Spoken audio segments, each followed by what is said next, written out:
Spider-Man 2, Disney Games, EA Sports, FC24, NHL 24, Lord of the Rings Return to Moria, and many more games are going to be delayed all because of a strike. If you're unaware, SAG-AFTRA, American Labor Union representing 160,000 media professional actors, has been on a strike for improved minimum pay, increased streaming residuals, and guardrails against the use of artificial intelligence, basically fighting for their own livelihoods. But Ragnov, how does this even affect the delays in the video game industry? All the very best games, Red Dead Redemption, GTA series, Dark Souls, Mario, Spider-Man, Batman, all the great games have one thing in common. They have virtually the best voice acting ever in their games. That is the cherry on the top. Obviously, the game design, action, graphics, everything else comes first, but the voice acting is the cherry on the top, which separates the greatest of all time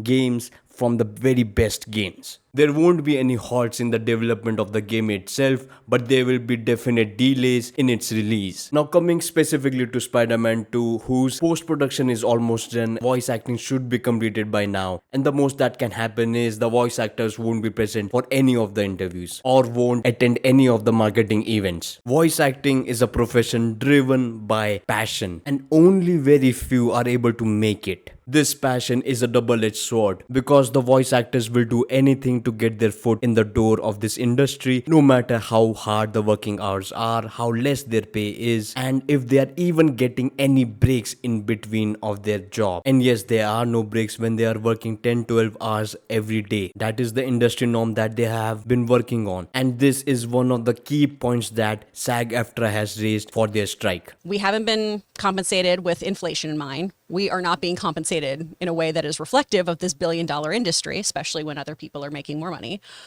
AI is huge for video games because probably even more so than it is for the television and movie side. You know, we get scanned, our faces, our movements, all of that. So much of our performance gets digitized, so it is easy to have us train AI to be stolen from, to do all these things. So the big kind of key things here are consent and compensation.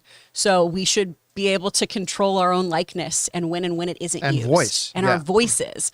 I mean, it's terrifying. A lot of these game voice actors go do the con circuit, right? Because we don't make residuals. And so you get paid once for your actual day of performance. And then the game goes on to make a whole bunch of money.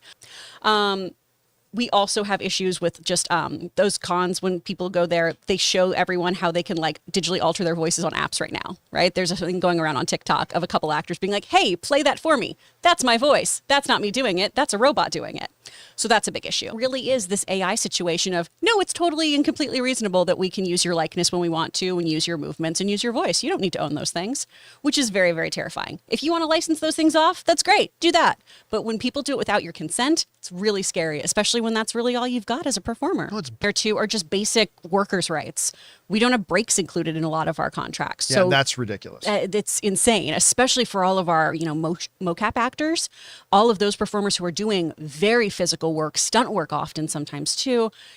That is something where you absolutely need to rest. And then vocally you need to do when you're doing creature work or things like that, you can do some serious damage to your voice if people just keep running you and don't let you take a break. In other words, the industry has been treating voice actors as they're working in a sweatshop. And since the demand is less and the supply is high, the video game industry acts as an enabler for their profession and their passion and turns this passion towards them and says, look, we are giving you an opportunity to work with us. You should be grateful that you're working in such an amazing game. And they effectively turn this profession into a sweatshop. And since they are able to pounce on individuals, hence unions are created. As a video game ourselves, we can at least support these individuals working in this industry, whether it be voice actors, developers, or character designers. As with the advancement of AI, there have been attacks on their intellectual rights, and definitely the industry will take this opportunity to cut cost at every single point. And don't lie to yourself, there are multiple games lying in your backlog which are yet to be installed. So take this industry gift given coupon and play some of them. And you don't even have to wait for that long, because voice actors are the least essential part of any video game project, and there are very many non-unionized voice actors which are ready to take any jobs that the industry can throw at them. So yes, there will be definite delays, and what's more, that the word delay has been normalized to such an extent that we gamers are immune to it. So another postponing of the release of the game, yeah, most likely the gamers won't really bat an eye to it. And given this advantage, the video game industry will definitely try to wait this out, and SAG-AFTRA will still make their stand. And hopefully this battle ends with the improvement and betterment of voice actors. So what do you think, whether SAG-AFTRA is in the right for asking for better compensation, better breaks, and a better contract for the voice actors, or whether the video game industry should look for alternatives so there are no effective delays in the release of your favorite game? Let me know in the comments below, and make sure to like and subscribe. See you all in the next one.